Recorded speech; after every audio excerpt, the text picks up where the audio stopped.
राधे राधे दोस्तों, मैं दीपांशु मंजेड़ा एक बार फिर से आप सभी का स्वागत करता हूं अपने इस यूट्यूब चैनल आईपी शिक्षालय में। तो आज की जो वीडियो है उसमें हम बात करेंगे हमारा जो एनईपी के अकॉर्डिंग हम सबका ग्रेजुएशन में जो एक कंपलसरी सब्जेक्ट है कम्युनिकेशन स्किल, उसके बारे में आज हम देखेंगे कि कैसे उसका पेपर होगा, कैसा उसका फॉर्मेट रहेगा और क्या कुछ क्वेश्चन हमसे पूछे जा सकते हैं। साथ ही हम इसका सिलेबस भी देखेंगे। तो जितने भी ग्रेजुएशन के फर्स्ट ईयर फर्स्ट सेमेस्टर में हैं उनके लिए ये एक कंपलसरी सब्जेक्ट है और इसका पेपर सबके लिए सेम आएगा। किसके अकॉर्डिंग? एनईपी के अकॉर्डिंग। जो हमारे जितने भी सब्जेक्ट हैं उनमें कम्युनिकेशन स्किल कंपलसरी है, ठीक है। तो इसमें ये जो पेपर होगा वो एमसीक्यू बेस्ड होगा, मतलब कि हमारे पास चॉइस दिए रहेंगे, क्वेश्चन पूछा जाएगा। और जहाँ तक मुझे लगता है कि ये पूरा पेपर इंग्लिश में ही होगा, तो सभी के लिए ये इंग्लिश में ही होगा और मल्टीपल चॉइस क्वेश्चन वाला होगा, ठीक है। तो हमको ओएमआर शीट में इसका आंसर करना है, ठीक है। तो चलिए अब सबसे पहले सिलेबस देख लेते हैं। तो कम्युनिकेशन स्किल में ये जो है हमारे पास अंडर ग्रेजुएट प्रोग्राम है फर्स्ट ईयर और फर्स्ट सेमेस्टर का। तो इसमें क्या है, मैक्सिमम मार्क्स हमारे पास 100 हैं, ठीक है। मैक्सिमम मार्क्स 100 हैं और मिनिमम पासिंग मार्क्स 40 हैं। तो यानी कि अगर हमारे पास 100 क्वेश्चन आते हैं तो उन 100 क्वेश्चन में हमको कम से कम 40 मार्क्स चाहिए। किस चीज़ के लिए? हमें पास होने के लिए। तो कम्युनिकेशन स्किल जो हमारा एक कंपलसरी सब्जेक्ट है को करिकुलर का, तो उसमें हमें मिनिमम 40 मार्क्स लाने हैं, ठीक है। अब आगे देखते हैं इसका सिलेबस। तो यूनिट 1 है हमारे पास पर्सनैलिटी एंड पर्सनल ग्रूमिंग, ठीक है। तो इसमें क्या क्या आता है? इसमें हमारे पास understanding personality, definition and meaning of personality, personality के जो टाइप्स हैं, कंपोनेंट हैं, determination of personality, assessment of personality, और ग्रूमिंग में आएगा हमारे पास self dress for success, makeup and skin care, hair care and style for formal look, art of accessorising और ओरल हाइजीन। तो इस सब के बारे में इसमें बेसिक ये है कि हमको अपनी पर्सनैलिटी के बारे में समझना है कि पर्सनैलिटी आखिर है क्या चीज़, पर्सनैलिटी के टाइप क्या है, उसका डिटर्मिनेंट्स क्या है, अपनी सेल्फ ग्रूमिंग करनी हमको आनी चाहिए कि हमारे लिए क्या जो हमारे हेयर केयर और जो इतनी भी स्टाइल है वो कैसी कैसी होनी चाहिए। तो ये सब किस में आता है? पर्सनैलिटी एंड पर्सनल ग्रूमिंग में। सेकेंड यूनिट है interview preparation and group discussion. तो इंटरव्यू प्रिपरेशन और ग्रुप डिस्कशन में क्या है? सेकेंड यूनिट में meaning and type of interviews, face to face, telephonic video, यानी कि जो फेस टू फेस हुआ यानी कि हम उनसे ऑफलाइन मोड में हमारा इंटरव्यू चल रहा है, टेलीफोनिक यानी कि ऑडियो के माध्यम से, और वीडियो मतलब कि हम किसी भी मान लेते हैं अगर जूम ऐप से हो रही है तो जूम मीटिंग कह सकते हैं हम।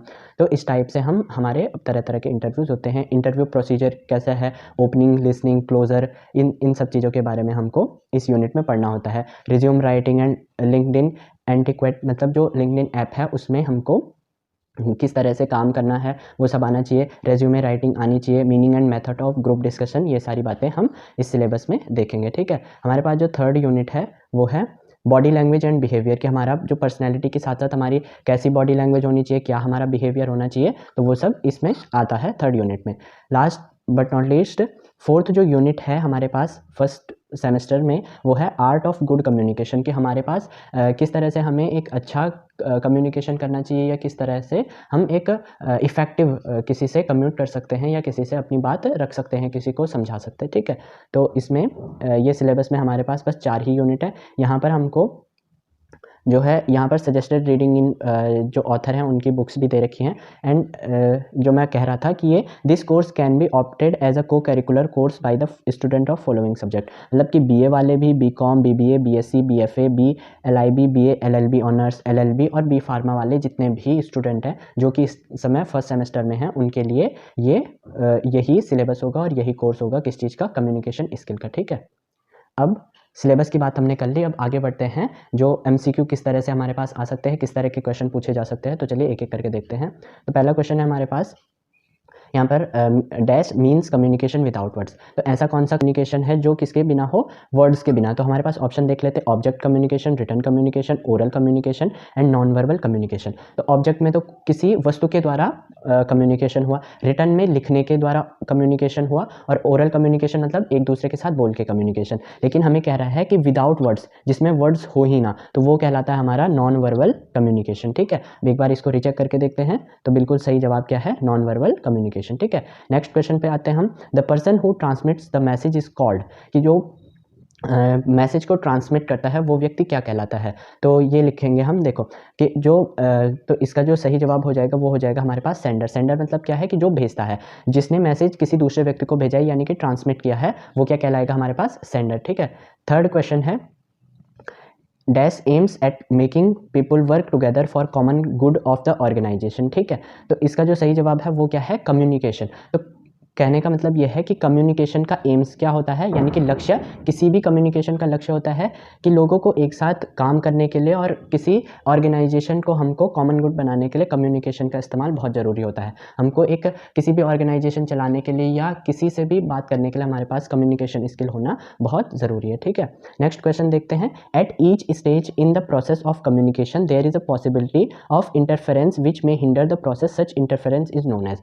एक क्वेश्चन कहने का मतलब यह है कि कम्युनिकेशन की हर प्रक्रिया में, each stage in the process of communication, ठीक है, there is a possibility of interference, मतलब कि एक संभावना होती है हमारे पास किसी रुकावट की। ठीक है, मे हिंडर द प्रोसेस, जो उस प्रक्रिया को रोकता है। कहने का मतलब क्या है कि मान लेते हैं अगर कोई दो व्यक्ति हैं ए और बी, उन दोनों के बीच कम्युनिकेशन हो रही है, तो कोई एक रुकावट है इन दोनों के बीच कम्युनिकेशन होने में जो इनको बाधा उत्पन्न कर रही है इन दोनों को कम्युनिकेट करने में। ठीक है, तो ऐसे इंटरफेरेंस को हम कहते हैं बैरियर। बैरियर मतलब क्या है, बाधा या रुकावट। ठीक है, सेंडर हो नहीं सकता क्योंकि सेंडर का मतलब होता है जो भेजता है, रिसीवर भी हो नहीं सकता क्योंकि जो प्राप्त करता है, और नन ऑफ देम। तो ठीक है, तो इसलिए सही जवाब हो जाएगा हमारे पास बैरियर। ठीक है, तो correct answer is barrier, option C. Next question देखते हैं। Dash describes all forms of human communication that are not verbal. कहने का मतलब क्या है कि जो हमारी ह्यूमन कम्युनिकेशन होती हैं उनकी ऑल फॉर्म्स, सारी की सारी फॉर्म्स को डिस्क्राइब करता है जो कि नॉन वर्बल हो। तो उसका सही जवाब क्या हो जाएगा, पैरा लैंग्वेज। ठीक है, उसका सही जवाब क्या हो जाएगा, पैरा लैंग्वेज। नेक्स्ट क्वेश्चन देखते हैं। Normally communication is dash wherein the information और message is transferred from one person to another. ठीक है, तो नॉर्मली कम्युनिकेशन क्या है, इंटरपर्सनल है। ठीक है, पर्सनल नहीं है, इम्पर्सनल नहीं है, इंटरपर्सनल है। कहने का मतलब क्या है कि normally communication is a interpersonal wherein the information और message is transferred from one person to another person. दोबारा देखते हैं, ये कोई व्यक्ति ए है, ये कोई व्यक्ति बी है। ठीक है, अब क्या हो रहा है कि कोई इंफॉर्मेशन या मैसेज ट्रांसफर हो रही है, तो ये नॉर्मली कम्युनिकेशन क्या कहलाएगा, हमारा इंटरपर्सनल कम्युनिकेशन कहलाएगा। यानी कि पर्सनल तो है लेकिन एक दूसरे के साथ इंटरपर्सनल है। ठीक है, ए बी को कोई खबर दे रहा है तो बी ए को कोई न्यूज़ दे रहा है, या जो भी मैसेज है हम कह सकते हैं। ठीक है, नेक्स्ट क्वेश्चन है।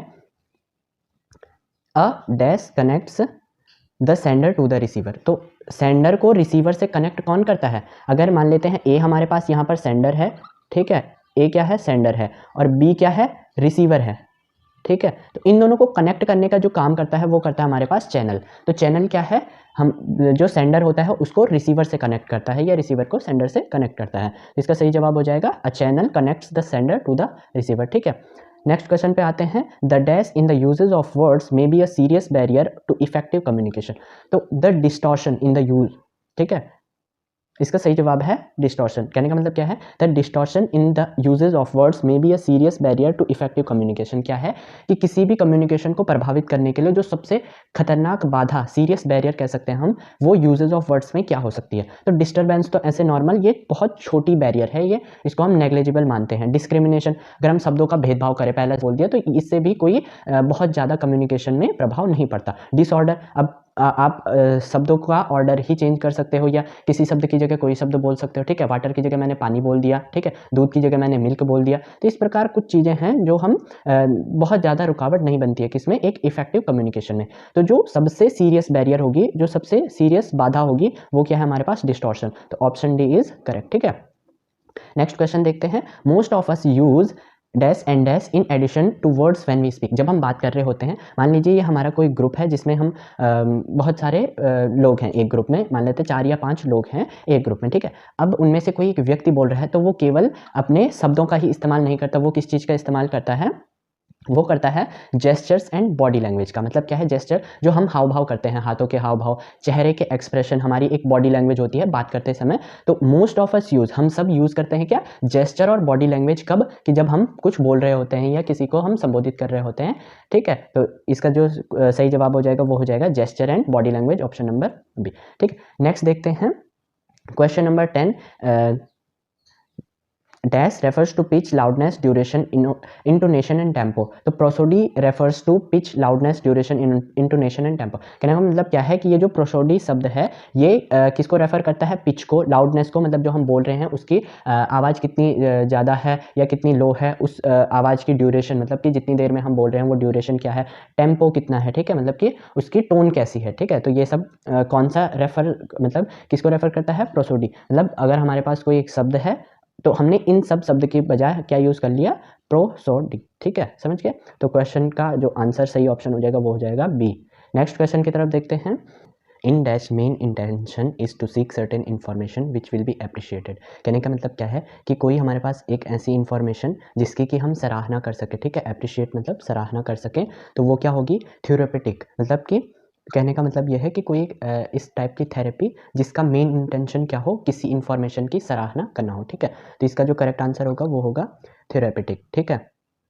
तो ऑप्शन नंबर डी इसका करेक्ट आंसर हो जाएगा। नेक्स्ट क्वेश्चन देखते हैं। Dialogic listening is also known as, मतलब कि जो कोई अगर बोल रहा है या शाब्दिक सुनना, जो हम शब्द सुनते हैं वो ऑल्सो नोन एज, और किस रूप में जाना जाता है? वो जाना जाता है एप्रिशिएटिव, मतलब कि इसमें भी सराहनात्मक कह सकते हैं हम हिंदी में। तो dialogic listening is also known as appreciative, ठीक है। तो option number B is correct answer, ठीक है। नेक्स्ट क्वेश्चन देखते हैं। Dash means looking quickly over a textbook to get a general superficial idea of the content. अगर हमारे पास कोई बुक है और उसको हम बहुत जल्दी जल्दी केवल एक सुपरफिशियल आइडिया किसी कंटेंट का कि उस बुक में आखिर लिखा क्या है, तो उस रीडिंग को हम क्या कहते हैं? तो उसको कहते हैं हम एक्सटेंसिव रीडिंग। मतलब कि एक्सटेंसिव रीडिंग का मतलब यह है कि किसी किताब को गौर से पूरा ना पढ़ के उसके कंटेंट, मतलब किस बारे में वो बुक है, उसको थोड़ा बहुत हम ऊपर ऊपर से देख के पता कर सकें उस कंटेंट के बारे में, तो वो क्या कहलाता है? Extensive reading. मतलब कि हमको पूरी किताब नहीं पढ़नी है, एक बेसिक सा आइडिया लेना है। तो इसका जो सही जवाब हो जाएगा वो होगा एक्सटेंसिव रीडिंग। नेक्स्ट क्वेश्चन देखते हैं। Dash reading is ideal and helps comprehension, मतलब कि ऐसी कौन सी रीडिंग है जो हमको हेल्प करता है, जो आदर्श भी है। आइडियल मतलब आदर्श, ठीक है, एंड कॉम्प्रिहेंसिव मतलब जो आसानी से हम समझ सके, ठीक है, जिसके कारण हम आसानी से समझ भी सके। तो एक्सटेंसिव का मतलब तो हो गया कि ऊपर ऊपर से पढ़ना, ठीक है, जैसे अभी पहले क्वेश्चन में बता ही दिया था। तो वो एक आइडियल नहीं माना जाता, ठीक है। एक्सटेंसिव रीडिंग आइडियल रीडिंग नहीं है, और ना ही हम उससे ज़्यादा कुछ समझ सकते हैं। लाउड रीडिंग भी आइडियल रीडिंग नहीं है। लाउड मतलब बहुत ज़ोर ज़ोर से पढ़ना, तो वो भी कोई आइडियल रीडिंग नहीं होती। इंटेंसिव रीडिंग मतलब कि ये भी कोई आइडियल रीडिंग नहीं है, और ना ही हम इससे कोई किसी बात का कोई अच्छे से हम समझ के उसका मतलब निकाल सकते हैं। तो जो साइलेंट रीडिंग होती है, जैसे लाइब्रेरी में क्या होती है? साइलेंट रीडिंग करते हैं हम, तो इसी को साइलेंट रीडिंग को ही आइडियल रीडिंग कहा जाता है, और इसी से हम बहुत अच्छे से अपना शांति से हम कुछ भी सोचकर हम जो कंटेंट पढ़ रहे हैं उसको अच्छे से समझ सकते हैं, ठीक है। तो इसका जो करेक्ट ऑप्शन हो जाएगा वो हो जाएगा option number D, silent. Next question देखते हैं। Question number 15, the second step in the SQ3R of reading is. कहने का मतलब यह है कि कम्युनिकेशन की एक बहुत ही फेमस टेक्निक होती है, वो होती है SQ3R। इसमें SQ3R का मतलब क्या है? एक S है, फिर Q है, फिर 3R है, ठीक है। तो इसमें पहले S का मतलब होता है सर्वे, बहुत ही इंपॉर्टेंट टेक्निक है ये कम्युनिकेशन की। दूसरे में हम बात करते हैं क्वेश्चन या क्वेरी की, ठीक है, क्वेश्चन या क्वेरी। कभी कभी क्वेश्चन आता है, कभी कभी क्वेरी आ जाता है। फिर थर्ड आर का मतलब है हमारे पास रीड करना। चौथे आर का मतलब है रिसीट या रिकॉल, ठीक है, रिसीट या रिकॉल की हम यहाँ पर बात करते हैं, ठीक है। और जो लास्ट थर्ड आर है उसका मतलब है रिव्यू करना, ठीक है। तो इस थर्ड का मतलब है रिव्यू करना, ठीक है। अब हम बात करेंगे यहाँ पर जो हमसे क्वेश्चन पूछा है।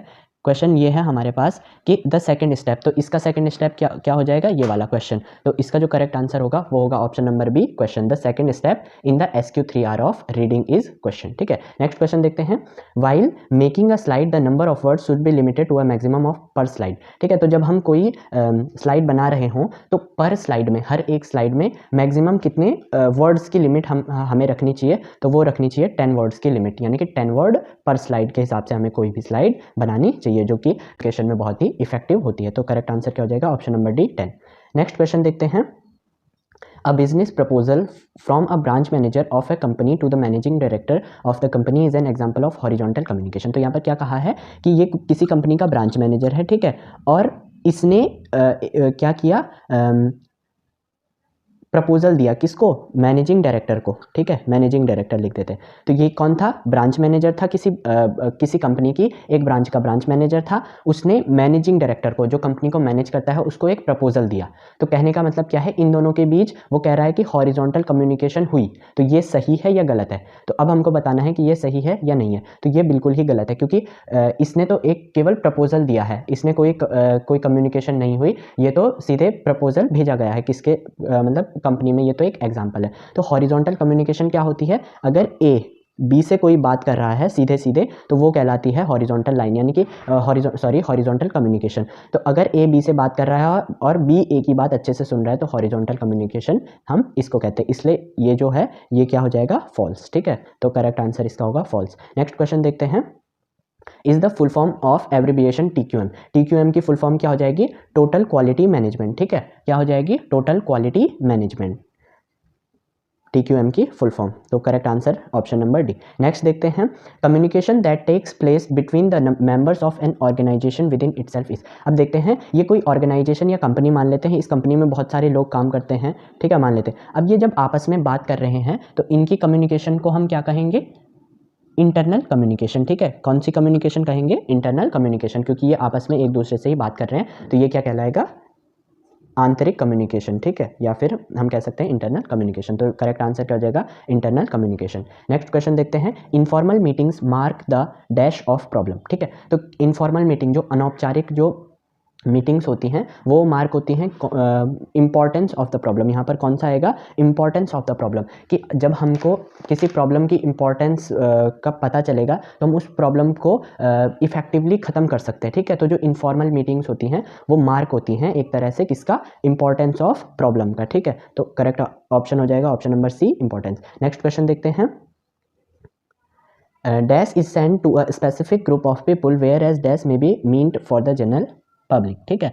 तो इसमें क्या होगा कि जब इसका जो पहले मैं आंसर बता देता हूँ, इसका जो करेक्ट आंसर होगा वो होगा सर्कुलर और नोटिस। कहने का मतलब क्या है? Circular is send to a specific group of people whereas notice may be meant for the general public. कहने का मतलब क्या है? जो सर्कुलर होता है, सर्कुलर का कहने का मतलब यह है कि अगर हम यूनिवर्सिटी की बात करें किसी, जैसे मान लेते हैं श्रीदेव सुमन यूनिवर्सिटी जिसमें हम पढ़ते हैं, जो हमारी यूनिवर्सिटी है, अगर उसकी बात करें, तो श्रीदेव सुमन यूनिवर्सिटी ने अगर कोई सर्कुलर निकाला, तो वो पूरे उत्तराखंड के यानी कि पूरे स्टेट के अलग अलग कॉलेजेस में जाएगा। तो वो फिर कॉलेजेस से अलग अलग ब्रांचेस में जाएगा, जैसे जो हमारे अलग अलग कोर्सेज होते हैं, जैसे BA BSc BCom, इन सभी चीज़ों में। तो ये क्या होता है? सर्कुलर। सर्कुलर क्या होता है कि एक पूरे स्पेसिफिक ग्रुप के लिए होता है, जबकि हमारे पास जो नोटिस होता है वो जनरल पब्लिक के लिए। जैसे नोटिस का मतलब ये कह सकते हैं हम कि किसी स्पेसिफिक, जैसे हमारा BSc स्ट्रीम है या कोई भी स्ट्रीम है, तो उसमें जो हमारे जो प्रोफेसर हैं, अगर उन्होंने हमको कोई भी नोटिस, या हमारे कॉलेज से कुछ भी आता है कि इस दिन हमारा पेपर होना है या कुछ भी, तो वो क्या कहलाता है? नोटिस कहलाता है, जो कि तुरंत डायरेक्ट जो सेंडर होता है, जैसे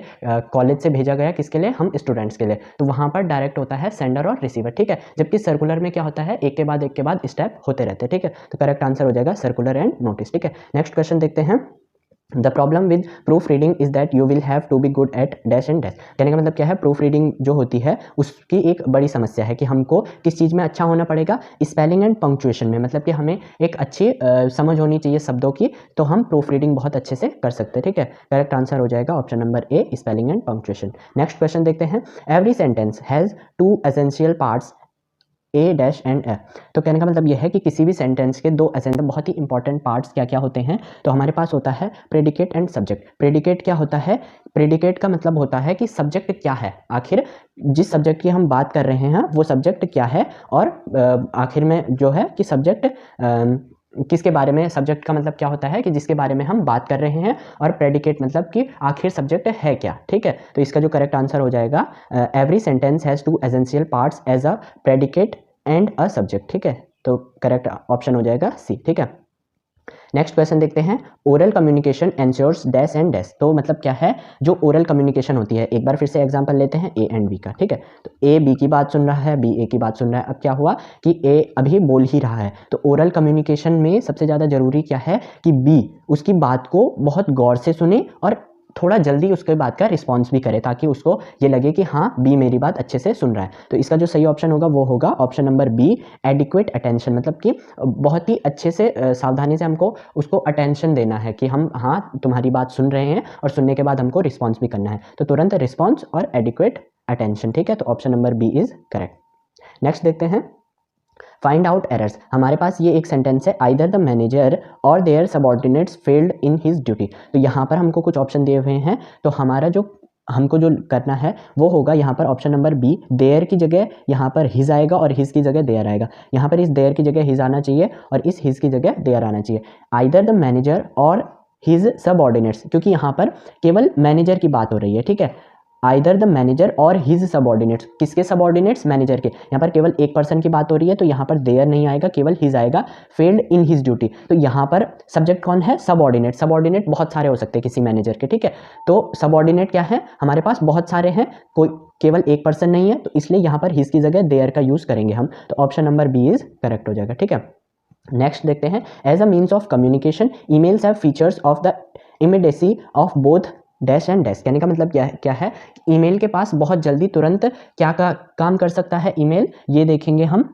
तो हमसे ये पूछा है कि ईमेल तुरंत क्या क्या काम कर सकता है, तो ईमेल तुरंत रिसीव भी कर सकता है और भेज भी सकता है। हम किसी से तुरंत एक ही साथ ईमेल रिसीव भी कर सकते हैं और किसी को भेज भी सकते हैं, ठीक है, तो इसका करेक्ट ऑप्शन हो जाएगा option number D, receiving and sending, ठीक है। नेक्स्ट क्वेश्चन देखते हैं, unclarified assumptions in communication can lead to dash and dash. कहने का मतलब यह है कि अनक्लैरिफाइड अजम्पशन, जो बातें अनक्लैरिफाई होती हैं, जो मतलब पूरी साफ साफ तरीके से नहीं कही जाती किसी भी कम्युनिकेशन में, वो क्या होती हैं हमारे पास, जो कन्फ्यूजन और मिसअंडरस्टैंडिंग क्रिएट करती हैं। अगर कोई बात हम साफ साफ नहीं बता पा रहे हैं किसी को, तो किसी दूसरे को कन्फ्यूजन भी हो सकती है और उसे गलतफहमी भी हो सकती है। इसलिए हमें जो बातें हैं हमारी, उनको साफ साफ तरीकों से कहना चाहिए, ताकि हमारी जो बातें हैं वो किसी दूसरे को भी अच्छे से समझ आ सके। तो इसका करेक्ट आंसर हो जाएगा, unclarified assumptions in communication can lead to confusion and misunderstanding. Next question देखते हैं, अ रेज्यूमे नीड्स, रेज्यूमे को क्या चाहिए, conceptualisation of your accomplishment and experience all into our document. वैसे रेज्यूमे में जरूरी तो ऑब्जेक्टिव और एक्सपीरियंस भी होता है, प्रोजेक्ट और स्किल भी होती है, स्किल और एम भी होता है,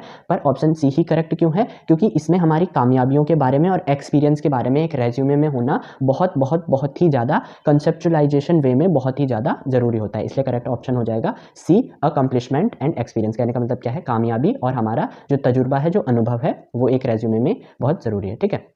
नेक्स्ट क्वेश्चन देखते हैं, the semantic markers use to express time relations are. तो टाइम रिलेशनशिप में क्या होते हैं, कुछ सिमेंटिक मार्कर्स होते हैं, वो कौन से होते हैं, नेक्स्ट और आफ्टर, ठीक है। तो नेक्स्ट का मतलब क्या है कि जैसे हमने नेक्स्ट का मतलब होगा कि जैसे हमारी ये बात खत्म हो गई इस टाइम के पीरियड में, तो हमने तुरंत इसके बाद वाला क्या कहलाता है, नेक्स्ट टाइम रिलेशनशिप, ठीक है। और आफ्टर वाला तो इसके बाद के जो होंगे, तुरंत वाले को हम नेक्स्ट कहेंगे और जो इसके बाद वाले होंगे उनको हम आफ्टर टाइम रिलेशनशिप कहेंगे। तो option number A is correct answer, ठीक है। नेक्स्ट क्वेश्चन देखते हैं, dash and dash are acted as barriers to communication.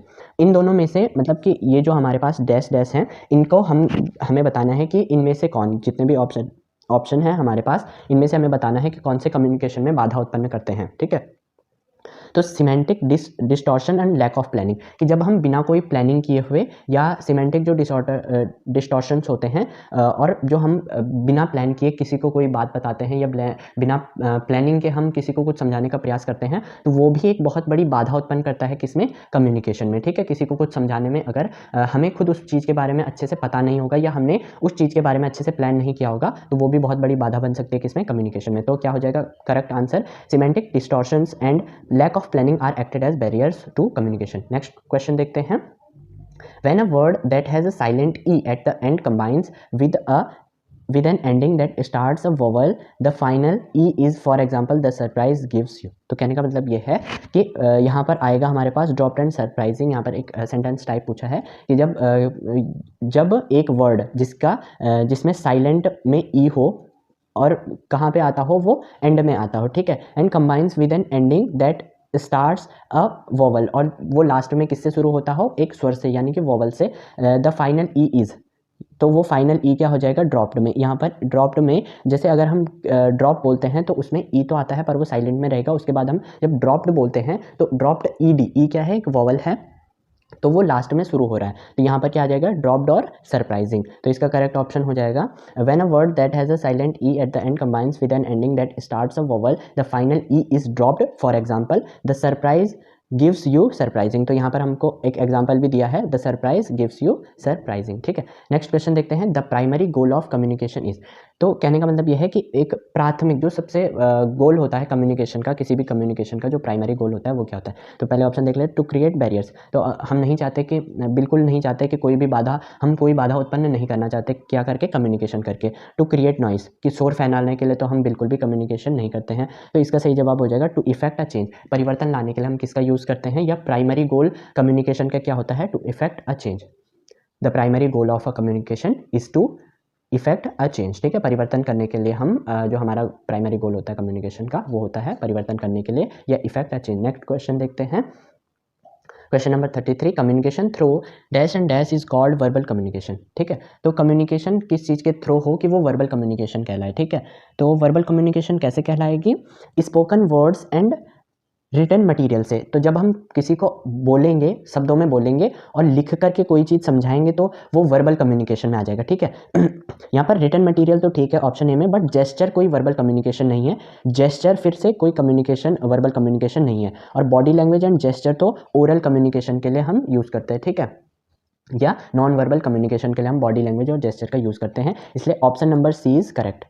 क्या हो जाएगा, communication through spoken words and written material is called verbal communication. Next question देखते हैं, dash is an exchange of facts, ideas, opinions और emotions by two or more person. अगर हमारे पास दो या दो से ज़्यादा लोग हैं तो वो अपने आइडिया, फैक्ट या ओपिनियन और इमोशन किसके जरिए व्यक्त करते हैं या एक दूसरे तक पहुंचाते हैं, उसका सही जवाब हो जाएगा कम्युनिकेशन। ठीक है, तो ऑप्शन ए इज करेक्ट। ठीक है, नेक्स्ट क्वेश्चन देखते हैं, the dash of the correct channel depends on the situation under which the communication takes place. ठीक है, तो the choice of correct channel, यहाँ पर क्या हो जाएगा, चॉइस हो जाएगा करेक्ट चैनल की। The choice of the correct channel depends on the situation under which the communication takes place. तो कहने का मतलब यह है कि हमारे पास चैनल की एक करेक्ट चॉइस होनी चाहिए। ठीक है, जिस पर डिपेंड करती है क्या सिचुएशन, कम्युनिकेशन की सिचुएशन डिपेंड करेगी हमारी चैनल की चॉइस पे। नेक्स्ट क्वेश्चन देखते हैं, dash is the study of touches and non verbal communication की। ठीक है, तो हैप्टिक्स क्या है, एक प्रकार की स्टडी है कि हम स्पर्श करके या नॉन वर्बल कम्युनिकेशन जिसमें हम शब्दों का इस्तेमाल नहीं करते हैं उसकी स्टडी को क्या कहते हैं हम,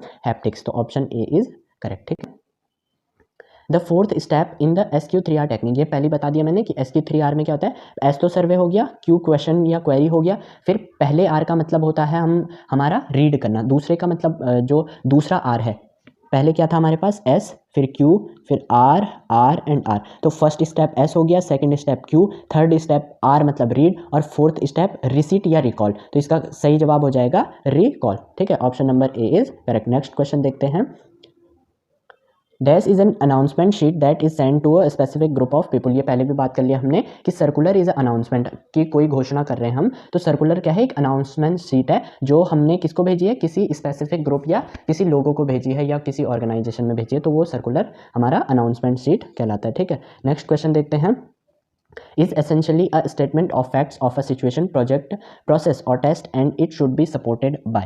तो इसका जो कहने का मतलब ये है हमारे पास कि टेक्निकल रिपोर्ट और एविडेंस, जो हमारे पास टेक्निकल रिपोर्ट होगी और हमारे पास कोई सबूत होगा, ये साक्ष्य होगा, सबूत कह सकते हैं हम, एविडेंस, तो वो किस में होगा, statement of facts of a situation. वो किसी भी स्टेटमेंट की हमारे को सिचुएशन बता सकता है, प्रोजेक्ट की प्रोसेस बताएगा और टेस्ट बताएगा कि हमको किस तरह से आगे काम करना चाहिए। तो इसका सही जवाब हो जाएगा टेक्निकल रिपोर्ट एंड एविडेंस। ठीक है, option number B is correct. Next देखते हैं, dash is done when you need to continue learning and studying that you develop your own thinking and skills. ठीक है, तो इसका कहने का मतलब ये है कि जो प्रोफेशनल रीडिंग, इसका जो सही जवाब होगा वो होगा प्रोफेशनल रीडिंग। तो professional reading is done when you need to continue. Professional reading तब होती है जब हमें ज़रूरत होती है क्या करने की, कंटिन्यू करने की, अपनी लर्निंग और पढ़ाई को, अपनी जो हमारी थिंकिंग है और स्किल को डेवलप करने के लिए जब हम अपनी पढ़ाई को कंटिन्यू करते हैं तो उसको प्रोफेशनल रीडिंग कहा जाता है। ठीक है, तो करेक्ट ऑप्शन हो जाएगा option number A. Next question देखते हैं हम, हमारे पास है dash and dash as visual aids should contain the minimum information necessary। ठीक है, तो इसमें क्या हो जाएगा, overhead projects and slides as visual aids should contain the minimum information necessary. मतलब कि इन दो चीज़ों के पास, जो ओवरहेड हमारे जो आने वाले प्रोजेक्ट हैं वो किसमें, स्लाइड में विजुअल हों, जो मिनिमम नेसेसरी बहुत ज़रूरी है पर कम से कम हम ज़रूरी बातों को उस चीज़ में दर्शा सकें, तो वो क्या होते हैं, ओवरहेड प्रोजेक्ट। और स्लाइड्स में हम जो ज़रूरी बातें हैं लेकिन बहुत कम ज़रूरी बातों को हम बहुत अच्छे से स्लाइड और ओवरहेड प्रोजेक्ट के रूप में दिखा सकते हैं। तो इसका करेक्ट ऑप्शन हो जाएगा option number D. Next question देखते हैं, too much of dash communication in the work space may also prove it may lead to negligence of work. ठीक है, तो क्वेश्चन हमको कह रहा है कि ऐसी कौन सी कम्युनिकेशन है जो वर्क स्पेस में में प्रूव करती है, क्या वो देखना है। तो इनफॉर्मल, अगर हम किसी वर्क स्पेस में या ऑर्गेनाइजेशन या किसी बिजनेस में अगर हम इनफॉर्मल कम्युनिकेशन का यूज़ करते हैं, अनौपचारिक, तो वो क्या होता है, काम करने की जगह पे हमारे सामने नेगेटिव साबित हो सकता है, उसके नकारात्मक प्रभाव हमारे पास नेगेटिव इफेक्ट पड़ सकते हैं, ठीक है। जो हमारे काम को, यहाँ पर लिखा है ना, it may lead to negligence of work, जो हमारे काम को काम में बाधा बन सकता है, ठीक है। तो हमको हमेशा फॉर्मल कम्युनिकेशन का यूज़ करना चाहिए जब हम कोई वर्क स्पेस या किसी ऑर्गेनाइजेशन में काम कर रहे हैं। तो करेक्ट ऑप्शन हो जाएगा option number B, informal and negative, ठीक है। नेक्स्ट क्वेश्चन देखते हैं। Communication helps manager utilize dash and dash in the most effective and efficient manner, ठीक है। तो क्वेश्चन नंबर 43 में क्या हो जाएगा कि कम्युनिकेशन मदद करती है किसी भी मैनेजर को क्या यूटिलाइज करने में, जिससे कि उसका काम बहुत ही अच्छे से हो सके। तो मैन पावर और रिसोर्सेज को जब हम जो किसी कंपनी या किसी भी ब्रांच का अगर कोई मैनेजर है, जब वो कम्युनिकेट करता है अपने लोगों के साथ, उसके अंडर काम करने वाले लोगों के साथ, तो उसका काम बहुत ही इफेक्टिव होता है और एफिशिएंट मैनर, एक अच्छे तरीके से होता है, यानी कि डिसिप्लिन में होता है, और वो रिसोर्सेज का और अपनी मैन पावर का, जो उसके अंडर काम कर रहे लोग हैं, उनका वो अच्छे से यूटिलाइज कर सकता है, उपयोग कर सकता है, ठीक है। नेक्स्ट क्वेश्चन देखते हैं। The most crucial part of the dash process is thinking of converting to dash what one hears, ठीक है। नेक्स्ट क्वेश्चन में अब हम बात करेंगे कि जो क्रूशियल पार्ट है किसका, लिसनिंग प्रोसेस का। यहाँ पर क्या होगा, लिसनिंग प्रोसेस का is thinking of converting to meaning what one hears. कहने का मतलब ये है कि सुनने की प्रक्रिया में हमारा जो सबसे क्रूशियल पार्ट होता है वो क्या होता है, जो हमने सुना उसको हम उसका मतलब किस वे में निकालते हैं। या अगर मान लेते हैं हमको इंग्लिश में कोई सेंटेंस बोला गया है जिसको कि हमने सुना, तो हम उसको समझने के लिए क्या करते हैं, कन्वर्ट करते हैं उसको अपनी लैंग्वेज में या मदर टंग में, हम उसको कन्वर्ट करते हैं और फिर उसको अच्छे से समझते हैं। तो ये क्या होता है, क्रूशियल पार्ट होता है किसका, लिसनिंग की प्रोसेस का, सुनने की प्रक्रिया का क्रूशियल पार्ट होता है, ठीक है। कि जो हम सुन रहे हैं उसका हम मतलब कैसे कन्वर्ट करते हैं, ठीक है। नेक्स्ट क्वेश्चन देखते हैं। Language of a memo should be dash and dash to understand. Memo का मतलब यहाँ पर ये है मीम्स, जो मीम्स हम दिन रात देखते रहते हैं या कोई भी मीम्स होती है, तो उसकी लैंग्वेज कैसी होनी चाहिए, ल्यूसिड एंड ईजी। कहने का मतलब ये है कि वो बहुत ही सरल हो और जो हमको बहुत जल्दी समझ भी आ जाए, ठीक है, जिससे कि हम कुछ समझ पाएँ। तो बहुत सारी मीम्स के जरिए हम क्या कर सकते हैं, अपने जो इमोशन है या अपने जो थॉट्स हैं उनको हम शेयर कर सकते हैं। तो उसके लिए हमारी लैंग्वेज कैसी होनी चाहिए, ल्यूसिड एंड ईजी, मतलब कि सरल भी होनी चाहिए और दूसरे को जल्दी से समझ भी आ जाए, ऐसी लैंग्वेज हमारी मीम्स में होनी चाहिए, ठीक है। नेक्स्ट क्वेश्चन देखते हैं। What is the full form of R&D। R&D की फुल फॉर्म क्या है, रिसर्च एंड डेवलपमेंट। तो option number D is correct, ठीक है। नेक्स्ट देखते हैं। Find out the errors. तो इसमें भी एरर्स ढूंढने हैं। तो यहाँ पर besides being good at tennis he is also an excellent player of goals, ठीक है। तो इसका क्या हो जाएगा, इसका जो करेक्ट ऑप्शन होगा वो हमारे पास होगा ऑप्शन नंबर बी। ऐसा क्यों, तो बिसाइड बीइंग गुड एट, तो इन टेनिस होगा, क्योंकि एट यहाँ पर गेम के बारे में है, किसी गेम के बारे में, टेनिस के बारे में, ठीक है। Beside being good in tennis, तो टेनिस में अच्छे होने के साथ साथ वो गोल्फ का भी एक अच्छा प्लेयर है, इसलिए यहाँ पर ऑप्शन नंबर बी करेक्ट हो जाएगा। नेक्स्ट देखते हैं। In letter writing dash indicates to the reader of the letter what dash is about, ठीक है। तो इसमें क्या है, इन द लेटर राइटिंग, किसी भी लेटर राइटिंग में क्या होता है, जो सब्जेक्ट होता है वो इंडिकेट करता है किसको, reader of the letter what the letter is about. अब क्या है, लेटर राइटिंग में हम सब्जेक्ट इंडिकेट करता है किसको, पढ़ने वाले को। अगर मुझे किसी ने कोई लेटर लिखा है तो मैं क्या हूँ, उसका सब्जेक्ट हूँ, क्योंकि मैं पढ़ रहा हूँ उस बात को जो उसने मेरे लिए लिखी है, किसी भी व्यक्ति ने, ठीक है। मान लेते हैं अगर ए ने बी के लिए कोई लेटर लिखा है तो बी क्या हो जाएगा, सब्जेक्ट हो जाएगा। और किस बारे में सब्जेक्ट होगा, जो लेटर ए ने बी के लिए लिखा है, ठीक है। तो करेक्ट ऑप्शन हो जाएगा ऑप्शन नंबर डी, ठीक है। नेक्स्ट क्वेश्चन देखते हैं। While using overhead projects you can reveal the information line by using sheet to over the. जब हम ओवरहेड प्रोजेक्ट करते हैं तो हम अपनी इंफॉर्मेशन को रिवील करते हैं लाइन, इंफॉर्मेशन लाइन को use by using an translucent sheet to over the transparency. मतलब कि एक हम अपारदर्शी शीट का प्रयोग करते हैं जब हमें कोई अपनी प्रोजेक्ट में कोई इंफॉर्मेशन रिवील करनी हो, ठीक है। तो इसका करेक्ट ऑप्शन हो जाएगा option number B, trans.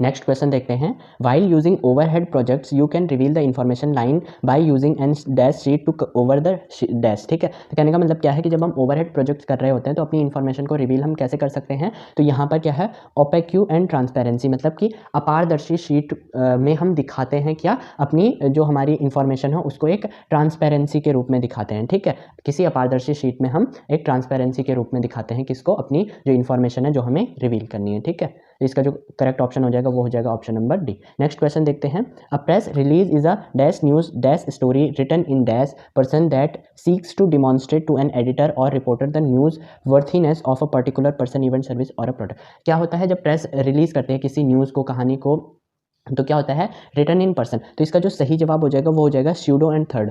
Pseudo का मतलब होता है छद्म, मतलब कि स्यूडो मतलब एक तरह से हम कह सकते हैं कि ये वास्तव में नहीं होता। तो स्यूडो न्यूज़ मतलब कि स्यूडो न्यूज़ और स्यूडो स्टोरी मतलब कि इसको हम काल्पनिक तरह से मान सकते हैं। तो रिटन इन थर्ड पर्सन, यहाँ पर थर्ड क्यों आएगा, थर्ड मतलब होता है कोई वो पर्सन जिसके बारे में हम बात कर रहे हो, थर्ड पर्सन। ठीक है, तो इसलिए इसका जो करेक्ट ऑप्शन हो जाएगा वो हो जाएगा ऑप्शन नंबर बी। तो ये क्वेश्चन सारे हमारे जितने भी एमसीक्यू हैं वो यहीं पर ख़त्म होते हैं। तो टोटल आज की वीडियो में हमने 50 एमसीक्यू कवर किए। ऐसे ही इसी तरह से इसी से मिलते जुलते जितना भी सिलेबस मैंने पहले बताया है उसी से मिलते जुलते जो जितने भी सारे क्वेश्चन हैं वो हम पे आएंगे।